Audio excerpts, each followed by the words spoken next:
You ever been told you can't touch your own food in your own house? Well, let me tell you, last weekend, I found myself in a situation that would make even the calmest grandma want to throw a pie, preferably at her own daughter. But before you judge, let me ask, what would you do if your own child tried to lay down the law in your kitchen? It all started on a sunny Saturday morning, the kind of morning that makes you want to throw open the windows and let the world in. I'd just come back from the grocery store, arms loaded with bags that seemed to multiply with every step. You know the feeling when you're balancing a carton of eggs on top of a bag of apples, praying you don't drop either, and you're already mentally planning where everything will go in the fridge.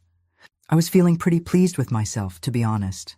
I'd managed to snag a few bargains, picked up all the ingredients for my famous lasagna, and even remembered the special gluten-free crackers my daughter's mother-in-law likes. If there was a gold medal for grocery shopping, I'd have been standing on the podium, waving to the crowd. As I started unloading, I couldn't help but hum a little tune.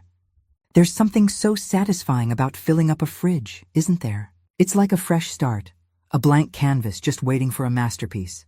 I stacked the yogurts, lined up the vegetables, and tucked the chicken breasts neatly on the bottom shelf.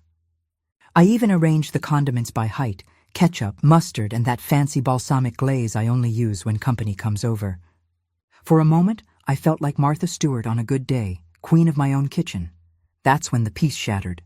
My daughter, Emily, came barreling into the kitchen like a tornado in yoga pants. Her eyes were wide, her hair was pulled back in a messy bun, and she had that look on her face, the one that says, something's about to go down. Before I could even ask what was wrong, she planted herself between me and the fridge, hands on her hips, and shouted, "Don't even think about touching that food. My husband's family is about to arrive."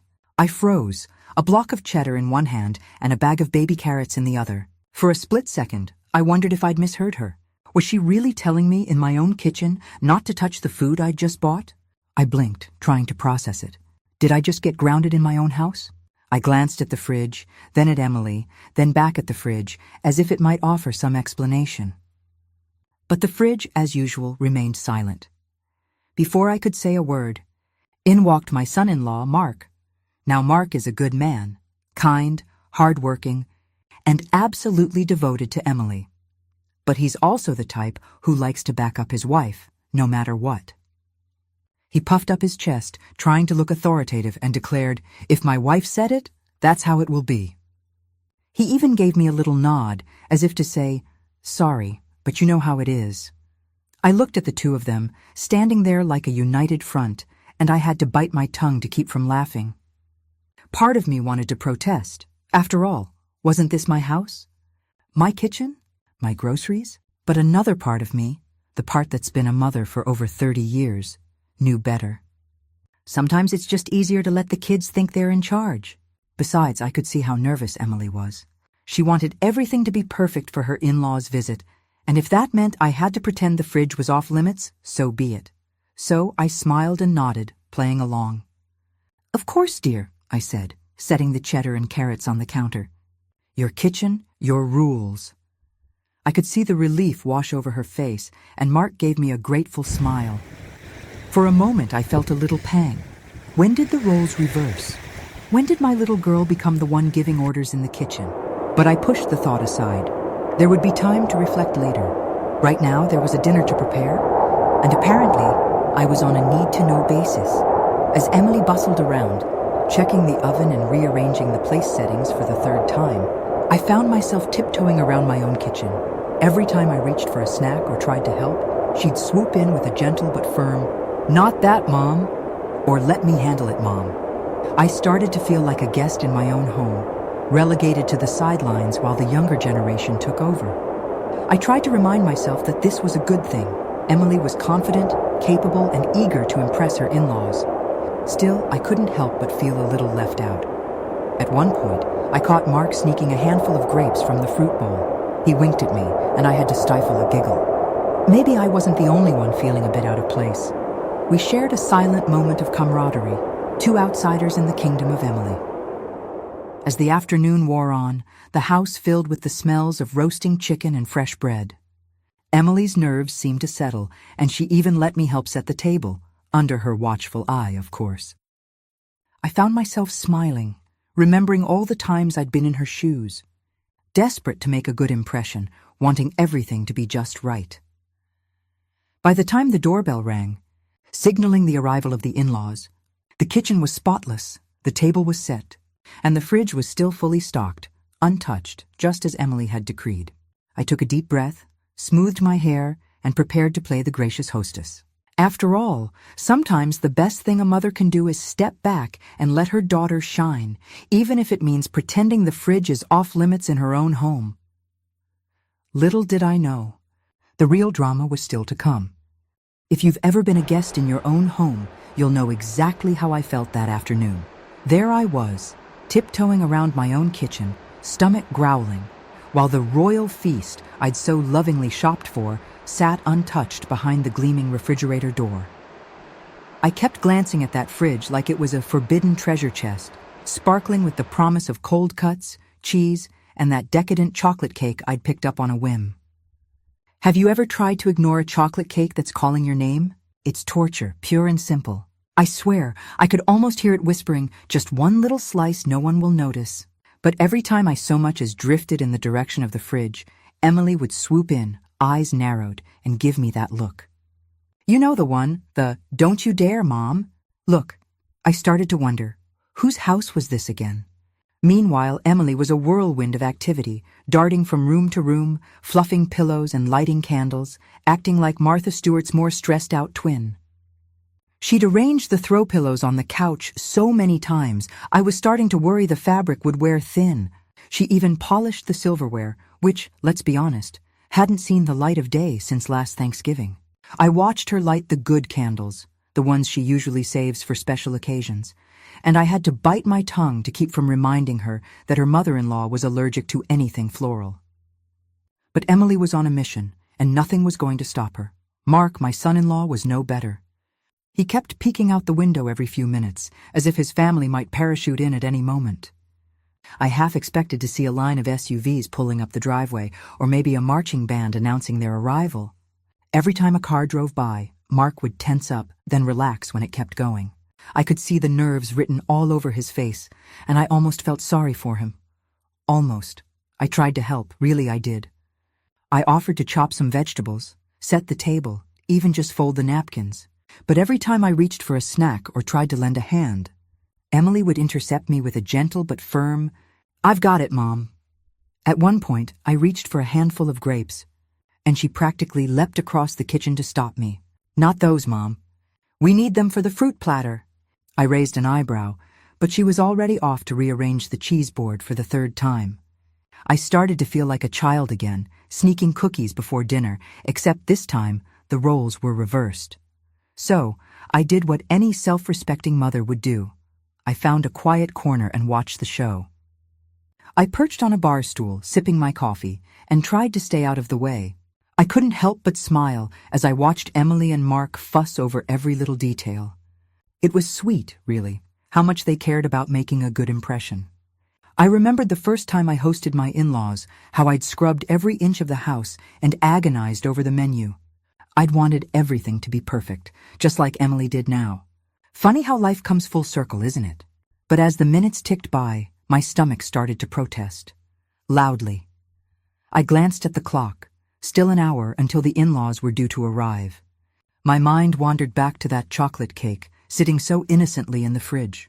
Maybe just a tiny sliver, I thought. No one would notice. I slid off the bar stool and tiptoed toward the fridge, heart pounding like a teenager sneaking in after curfew. I had my hand on the handle when I heard Emily's voice behind me. "Mom," she said, her tone half warning, half plea. I froze, caught in the act. She didn't have to say another word. I backed away, hands raised in surrender, and she gave me a grateful smile before returning to her whirlwind of activity. I wandered into the living room, where Mark was still stationed at the window. "Any sign of the cavalry?" I joked, trying to lighten the mood. He chuckled, but I could see the tension in his shoulders. "They're always early," he muttered, glancing at his watch. "I just want everything to go smoothly." I patted his arm, remembering how nerve-wracking it could be to host family. "It'll be fine," I assured him. "You've both done a wonderful job." He smiled, looking a little less anxious, and I felt a surge of pride for both of them. Back in the kitchen, Emily was fussing with the centerpiece, adjusting the flowers just so. I watched her for a moment, marveling at how grown up she looked. When did my little girl become this capable, confident woman? I felt a pang of nostalgia, mixed with a touch of sadness. It's a strange thing, watching your children take over the roles you once held. But it's also a gift, seeing them thrive and make their own traditions. As the clock inched closer to the big moment, the house was spotless, the table was set, and the food was still off limits. My stomach grumbled in protest, but I couldn't help but laugh at the absurdity of it all. Here I was, the matriarch of the family, sneaking around my own kitchen like a thief in the night. But as I looked at Emily and Mark, working together to create the perfect evening, I realized that maybe, just maybe, it was worth it. After all, sometimes the best thing you can do is step back, let the next generation take the reins, and enjoy the show, even if it means waiting a little longer for that slice of chocolate cake. Finally, after what felt like an eternity of waiting, the big moment arrived. The doorbell rang and the house seemed to hold its breath. Emily darted to the door, smoothing her hair one last time, while Mark straightened his shirt and tried to look casual, though I could see the nerves in his eyes. I stood back, watching with a mix of pride and amusement as they opened the door to greet the in-laws. In they came, all smiles and hugs, arms full of flowers and a bottle of wine, the kind of entrance that makes you feel like you're in a commercial for a perfect family gathering. There were handshakes and cheek kisses, and for a moment, the house was filled with the warm, happy chaos that only family can bring. Dinner was, if I do say so myself, an absolute hit. The table was set beautifully, the candles flickered just so, and the food, well, let's just say there wasn't a crumb left by the end of the meal. Everyone raved about the roast chicken, the garlic mashed potatoes, and the green beans with almonds. Even the gluten-free crackers got a nod of approval from Mark's mother, who, as it turned out, was not nearly as picky as Emily had feared. I sat back and watched as my daughter beamed with pride, basking in the compliments. I couldn't help but feel a little smug, knowing that I'd done most of the shopping and prepping, but I kept that to myself. After all, this was Emily's night to shine, and she deserved every bit of it. As the evening wore on, the conversation flowed easily. There was laughter, stories from both sides of the family, and even a few embarrassing childhood tales that had everyone in stitches. I watched Emily and Mark working together seamlessly, refilling glasses and clearing plates, and I felt a wave of contentment. This was what family was all about, coming together, sharing a meal, and making memories. I thought to myself, maybe I could get used to this new dynamic. Maybe it's not so bad letting the kids take over once in a while. But, as any seasoned mother knows, no family gathering is complete without a little drama. And ours was about to arrive, right on schedule. After dinner, as everyone settled into the living room for coffee and conversation, Emily announced that it was time for dessert. She'd been talking up the chocolate cake all evening, promising it was the perfect sweet ending to a perfect meal. She disappeared into the kitchen, humming to herself, and I could hear her opening the freezer to grab the ice cream. I was just about to pour myself another cup of coffee when suddenly a blood-curdling scream echoed through the house, a scream so loud and so shrill it could have woken the dead. The room fell silent, every head turning toward the kitchen in alarm. A moment later, Emily came running into the living room, her face as pale as a ghost, eyes wide with terror. She looked like she'd just seen a monster, or worse, a mouse. "Mom!" she gasped, clutching the doorway for support. "There's something in the freezer." Now let me ask you, what would you do if your grown child came running to you like a 5-year-old who just saw a monster under the bed? I'll admit my first instinct was to laugh, but the look on Emily's face told me this was no time for jokes. I set down my coffee and hurried into the kitchen, followed closely by Mark and his parents, who looked both concerned and a little curious. Emily pointed a trembling finger at the open freezer. "It's in there," she whispered, as if whatever it was might hear her. I took a deep breath, steeling myself for whatever horror awaited me. Was it a mouse, a spider? Some forgotten science experiment gone rogue? I reached into the freezer, moving aside the bag of frozen peas and the tub of vanilla ice cream, and then I saw it. There, wedged in the back of the freezer, was a giant, hairy, frozen turkey. I'd bought it on sale a few weeks ago, planning to save it for Thanksgiving, and promptly forgot all about it. The way it was positioned, with its legs sticking out at odd angles and a layer of frost giving it a ghostly appearance, I could see how it might look a little unsettling, especially if you weren't expecting it. I burst out laughing, the tension melting away in an instant.